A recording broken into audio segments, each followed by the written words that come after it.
हर्ष भाई कहाँ खो गए? शिखर, वो पतंग देख रहा है तू? हाँ।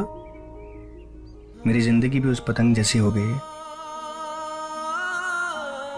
डोर मेरे हाथ में है पर है मुझसे बहुत दूर। मैं जानता हूं कि वो मेरी है, पर उसकी डोर कब टूट कर मेरे हाथों से निकल जाएगी ना शिखर, मुझे भी नहीं पता। शिखर, जैसे इस पतंग का भविष्य मुझे नहीं पता ना, मुझे मेरी जिंदगी का भविष्य भी नहीं पता। श्वेता से शादी तो कर रहा हूं, पर ये सही है या गलत है मैं नहीं जानता मेरे भाई। पता नहीं क्यों वो बड़ी अनजान सी लगने लग गई है अब।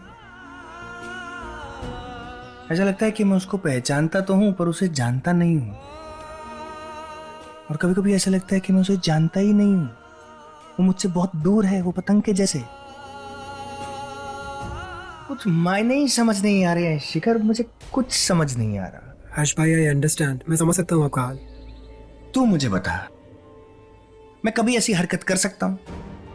तुझे लगता है मैं इतना इर्रिस्पॉन्सिबल हूं?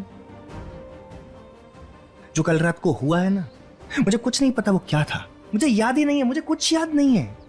मैं क्यों चीजों को भूल रहा हूं?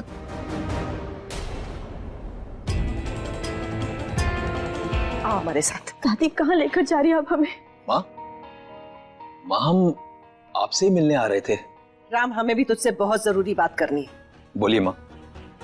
सविता, तुम जाओ और देखो हर्ष यहाँ आकर हमारी बातें ना सुन ले, वरना उसकी सेहत पे असर पड़ेगा। अब चिंता ना करें अम्मा जी, हर्ष शिखर के साथ है, वो भी यहाँ नहीं आएगा। लेकिन बात क्या है? हर्ष की चिंता करते करते हम ये भी भूल गए कि उसे ठीक करने वाली गुड़िया को हम खुद लेकर आए थे इस घर में। हर्ष जब बच्चों जैसी हरकतें करता था तो हमने उसे एक गुड़िया लाकर दे दी, जानकी। और आज जब हर्ष बड़ा हो गया है तो हमें उस गुड़िया की कोई जरूरत नहीं है।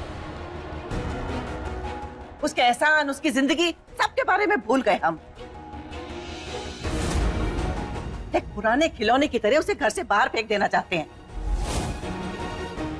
घर की बहू को पुराने कबाड़ की तरह सड़क पे कैसे फेंक सकते हैं हम? माँ, आप समझने की कोशिश कीजिए। मुझे कुछ नहीं समझना है राम, मैं बस इतना चाहती हूँ कि मेरी बहू को उसका हक मिले।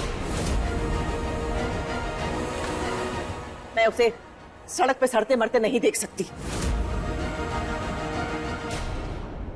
अम्मा जी, हम जानकी के साथ ऐसा अन्याय नहीं होने देंगे।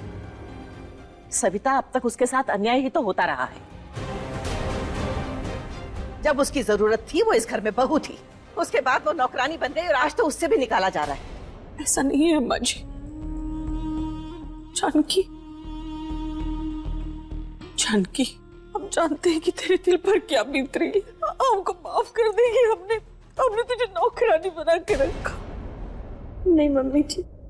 सविता, तू भी तो इस घर की बहू है ना।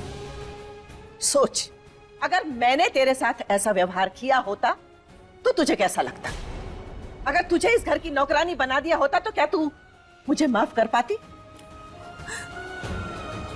आप ठीक कह रही अम्मा जी, लेकिन जानकी आज भी हमारी बहू है। तो फिर दूसरी बहू लाने से पहले पहली बहू के बारे में क्यों नहीं सोचा गया?